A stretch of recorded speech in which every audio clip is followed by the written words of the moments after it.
Hey, courageous school leaders. Welcome to Lead Beyond Limits, the space where school leaders like you gain unfiltered insights from educators, uncover the hidden barriers holding your staff back, and get practical strategies to lead with confidence. If you're ready to tackle the real challenges in your schools and create the clarity your team needs to thrive, you're in the right place. Let's dive in and get to work. Happy Monday, courageous school leaders. This is Dr. Demia, and welcome to Lead Beyond Limits. So let's jump right into it. We're going to continue on with SPARK, which is an acronym for pretty much a cycle of how you as a school leader can really get your staff on board with assessments and data and how to be strategic in using it to really move the needle with instruction. So last year, let me just take you back a little bit and give you a little context.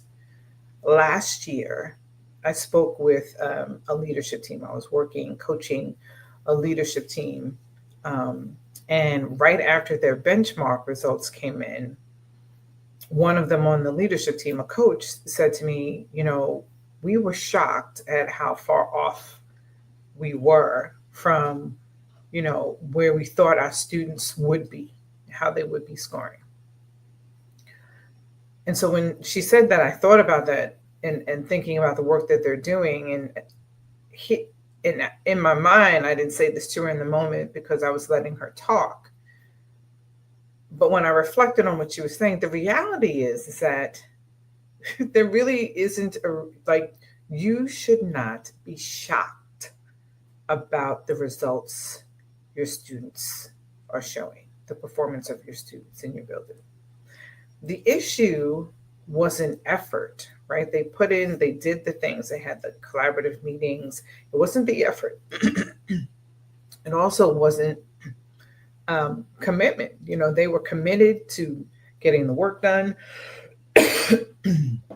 ensuring that teachers had the support that they needed. The issue wasn't timing. They were waiting for the benchmark to tell them what was already happening in classrooms. This is why I say there's no reason to be shocked. The results from the benchmark are indicative of what's happening in the classroom. So by the time the results hit, the window to make any adjustments for that benchmark had closed already. Right? That is reactive mode. And not only is it reactive mode, it's also too late at that point, right? Like you do have another window between benchmarks where you can do the work, but you definitely, especially by benchmark 2, you need to make sure that you are hitting the standards and the deficits that you're seeing. And that's why today, we're going to focus on the third move in SPARK, which is to assess ahead and adjust. So welcome. Welcome to Lead Beyond Limits again. I'm Dr. Demia. And this month, the month of September, we are building a leadership rhythm that I call SPARK. So in week 1, we talked about selecting and setting the standard. In week 2, we talked about how to prove precision in practice.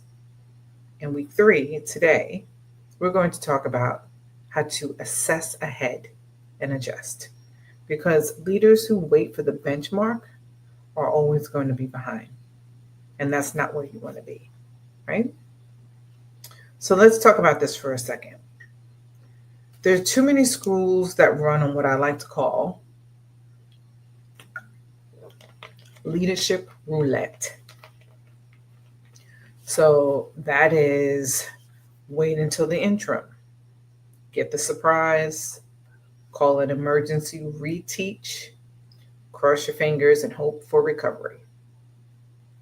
Let me tell you, that cycle is going to burn your teacher's trust in you, the trust in their own ability to teach, excuse me, it's going to drain your students' energy.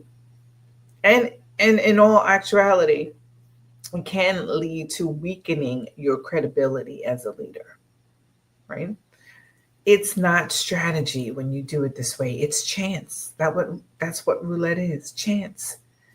And leaders, you don't lead by chance, right? You lead, or you should be leading with foresight, being really strategic. So let's break down what I mean when I say um, to assess ahead. Okay. So when I say assess ahead, what I'm saying is the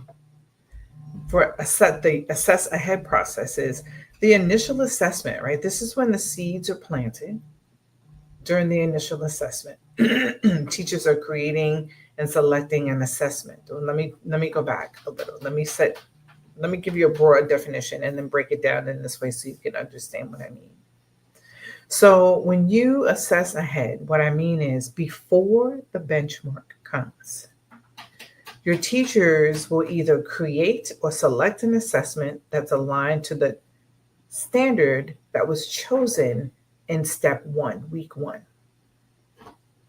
Okay? Leaders, your job is to encourage them to take it first. So this is a small piece of a larger data cycle where once you select the standard, now in the meeting, the collaborative meeting, your teachers are now either creating an assessment that's aligned to that standard that was chosen. It doesn't have to be long. It could be 3 questions, 4 questions, right? Um, but you're agreeing on what that assessment is, especially if it's grade level, the same grade level. So you're either creating it or you're selecting it, but the goal is to ensure that it is aligned to the standard selected in the first step, which is the S in Spark, select your standard, right? Take the assessment as a team together. Learn what is the demand that it is asking of students, right? This will deepen the understanding of what the standard really means. So you're planting the seeds, you're taking the initial assessment. Now your teachers are starting to understand once they create the assessment and they take the assessment, you watering the plant is you actually taking the assessment to feed yourself with the knowledge of what is the level, the demand that this assessment is asking of students. Okay. Now, assess ahead also means between benchmarks, and this is so critical. This is the point that I find a lot of leaders skip, and not because they want to, because there is a process and a process for doing this. There's a strategy, a planning that's required for this. Between your benchmarks, your district benchmarks, teachers need to use short progress checks, which is the assessment that they create, the initial assessment. That's your progress check. Now you're going to create more of those and give them in between the benchmarks on the same standard. Standard has not changed. You're not giving the progress check on everything because that's what the benchmark is for. You're going to focus hard on that one standard, depth over breadth. Not every day, naturally. You do it once a week. But the anchor, it's focused on the anchor that you've already committed to in the S, in Spark. Okay? This will give you a deeper understanding. Teachers deeply understand the standard when they're honing in and focusing this way, especially if they're taking the assessment. The conversation in your collaborative meetings, what's the word I'm looking for? They improve. they improve on a deeper level, right? You'll see that the level, the rigor in the conversation changes among your teachers when they are really focusing and honing in on that one standard, when they're creating an assessment, when they're taking it and then having discussion about it, when they are creating more assessments and making them their progress checks and having conversation about it. It's going to lead to deep understanding, right? Where not only do your teachers grow, but if your teachers are growing in their level of understanding of the standard, your students will grow. So this isn't about more testing, because I know that I hear it all the time. It's too much testing, too much testing. I know a couple of districts who have actually um, decreased the number of benchmarks that they give, which to me is how do you know students are making progress if you don't have a benchmark? Like, what are you measuring if you don't know, if you don't have a benchmark to capture that data? So again, this isn't about more testing. It's about gathering evidence early enough to make the adjustments, right? So why does this even matter? Because if you're waiting for the benchmark to realize where your students are, right? You take the benchmark in September, you take the next one in, I don't know, November, another one in March, and then you have your state assessment. So if you're waiting from September to November with no progress monitoring in between, you're just going through the curriculum the way it's outlined, again, written by someone who's not a part of your learning standards of your state, but you're just going through the provided curriculum with no like meaningful assessments other than the end of the unit assessment. How do you know what standard you're focusing on and to really grow in? You don't. That is why this matters. Because the first thing taking these steps, the first thing it's going to do is provide your teachers with clarity. They don't just need pacing, that's important. They need evidence to know whether their instruction is landing. One of the biggest pieces as a principal, I had novice teachers struggle with is, because they're committed, they're doing the work, they're committed, but they don't feel like their work was actually moving the needle.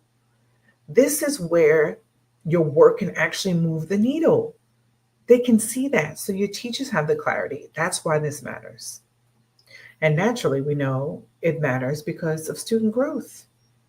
Without those mid-cycle checks, you're going to miss chances to redirect if you just go from benchmark to benchmark. Those benchmarks are the grade level standards that you are focusing on all year. But remember, when you're selecting that one standard, you're honing in on that and really pressing the gas on the instruction and the reteach so that students improve. Remember, depth over breadth. So it matters because of teacher clarity. It matters because of student growth. And then it also matters because of leader credibility. Your staff and your families, they don't want leaders who are surprised by the numbers or results, right? They want leaders who can say, here's what we saw early, and here's where we are adjusting. So when you assess ahead, right? When you assess ahead, you gain back your time, you gain back your confidence, and you gain back trust. So you are watching the replay because this is recording. I need you to take a second right now and think about this right now, because we're in the third week of September. I can't even remember right now, but people have been in school for at least 2 weeks. I know New York just started after Labor Day, but there's some districts that have been in school since August. So I need you to think about this question, and in the chat or in the comments, I need you to drop it in the comments or DM me. What about your school? What about your school? Think about This is what I need you to think about right now, your school. When do teachers usually realize that students are behind? Is it either before the benchmark, at the benchmark, like when they're taking it in the moment, or afterward? Think about that. When do your teachers usually realize students are behind? And I know a lot of you might say, my teachers know before the benchmark because, teachers talk to one another. They've seen the students that are coming in their class that are on their roster. But I'm talking about actual the work in the room that they're doing in the room, right? So now I need you to get your clarity and confidence reflection guides. In your notes section, or actually go to the part that really lifts up controlling your narrative. And here's a question I need you to write down in that section of your clarity and confidence guide. Where in your building are you waiting for benchmarks to tell you the truth? Where is it happening across the content levels? What grade level? Where is that happening? So name the places where where you think you're leading reactively. That's what I need you to do. That's what this question is asking. And so when you are naming the places, if you can identify the places where you are leading reactively, that is the first step toward leading with foresight, leading proactively. That's leadership agency, which is what we all want as school leaders, right? So I believe I spoke about objections last week, but I want to bring up the idea of objections again, but and specifically using the lens um, of too much testing. So you'll probably hear we're already testing too much from either your families or even your staff. And what I would suggest to you as leaders is if we reframe how we assess ahead as another test, teachers are right. It feels like overload. But let's reframe it. If we frame it as we're assessing ahead, teachers are right. It feels like overload. But let's reframe that. And let's think about how assessing ahead isn't testing, it's evidence, right? Evidence is going to fuel meaningful conversations about student growth. And evidence makes walkthrough feedback sharper because you're not just commenting on what you saw, you're connecting it to the progress data. Data is a powerful tool. It removes all subjectivity. Okay? So when leaders normalize using evidence in every coaching, PLC, and walkthrough conversation, progress monitoring stops feeling like extra testing. It becomes the norm. It shifts. It becomes the language of the building, right? It shifts from compliance to culture. It's just this is how we do things here. We use evidence in our conversations. Where do you get evidence from? Data. Where does the data come from?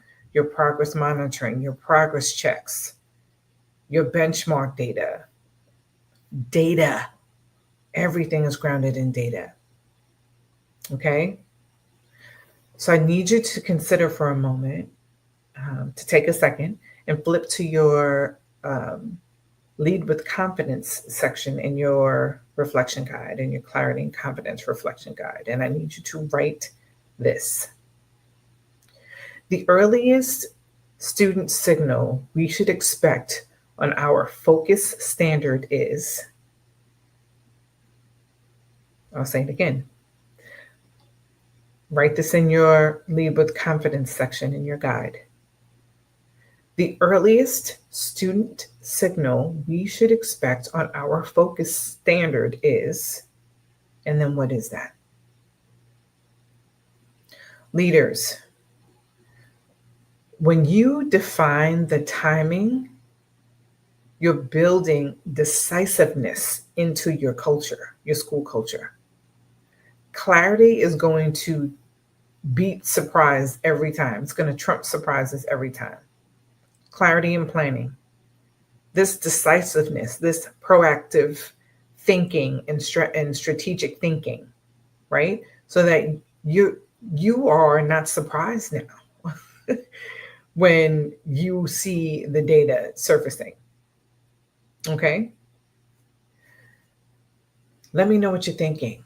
How is this shifting your thinking with the work that you're doing right now in your schools? What are some moves that you can make to shift how you are seeing, you and your staff are actually using data in your buildings right now? So I need you to go to another line in your clarity guide or even in the chat and fill this part in. If we assessed ahead, this is a good one. If we assessed ahead, our teachers would stop blank and start blank. Think about that. If we assessed ahead, our teachers would stop blank and start blank. Drop your answers in a comment or direct message me. I'd love to hear some of the ideas that are whirling around in your head right now. Okay?